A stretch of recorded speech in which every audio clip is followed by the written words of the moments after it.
Hello. Hello. So this story starts out a little bit sad, but it gets better, I promise. So last July, I was sitting on my couch drinking coffee, and my boyfriend of 11 years says to me, "I don't know what I see in my future. I don't think I see you in it." I still don't know what that means, so we can just move right on from that. Rewind a bit. I grew up in a family of women that they can do anything. I don't have that problem. I know. Probably I think I can do more than I can actually do. So that gets me in trouble a lot. My mother was, she started out as a dancer, decided she wanted to become a doctor. They told her, "You know what, maybe you should stick to dancing." She said, "Fuck you," and became a surgeon. So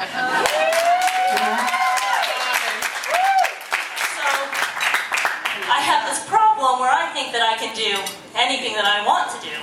And suddenly, I didn't know what I was going to do, because suddenly I didn't have a future with the person that I thought I was going to be marrying and making babies with and having this whole life. So, what do? Well, in September, I moved out of my house that I had built with my ex the whole life, packed up my stuff, and I sort of didn't move into anywhere. I was location non-dependent for about 6 months. I was itinerant. I was free.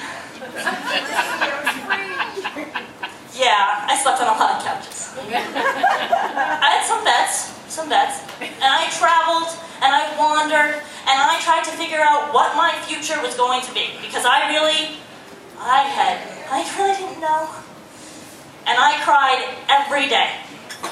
Every day. Some days it was for like 5 minutes, some days it was for 5 hours.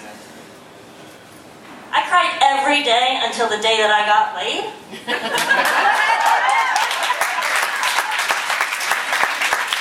And then suddenly I understood that I could do whatever the fuck I wanted to do.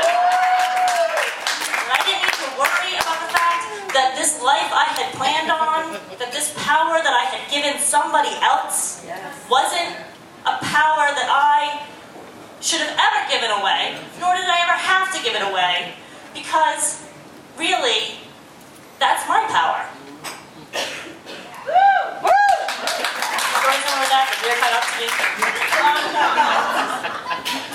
So, I got laid and I said, well, fuck this. I'm traveling around. I'm living on couches. This is not how a woman who's almost 30, because I wasn't 30 yet, I am now, should be living. And I was really lucky. A friend of mine had an extra room and said, "You should move in with us. It's great. It's a great house. It's in an up-and-coming neighborhood. It's all of these things that you should want in your life and for your future that you're suddenly planning." It's an 8-foot by 9-foot room. That is small. So I had to do something that I've never done before, but because I have this problem of thinking that I can do whatever I want to do, I built a bed. I had diagrams. I opened up Photoshop. I built a little layout of my room and where was everything going to go and how was it going to work, and brilliant ideas. I was going to build a bed on IKEA furniture.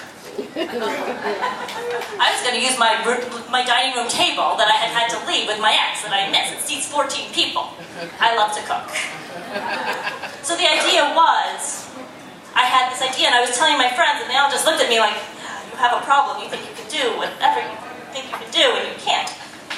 I was going to build my bed on IKEA dressers and my dining room table, and if I wanted to, I could have had proper dinner parties in my bedroom. So I would just put the bed up, people could come over. So, that's nerve-wracking.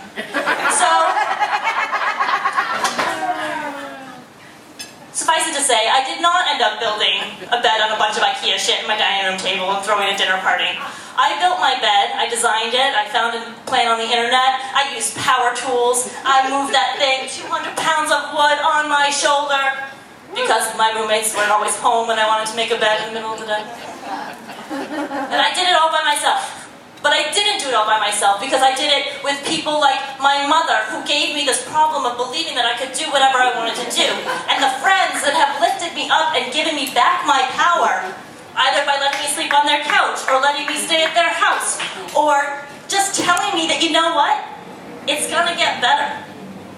Or it's gonna get worse. But you only have two options, so that's really good news. They gave me my power, and they gave me my laughter, and I built a fucking bed. That's 41 inches high. That's just the end of it, it's really high.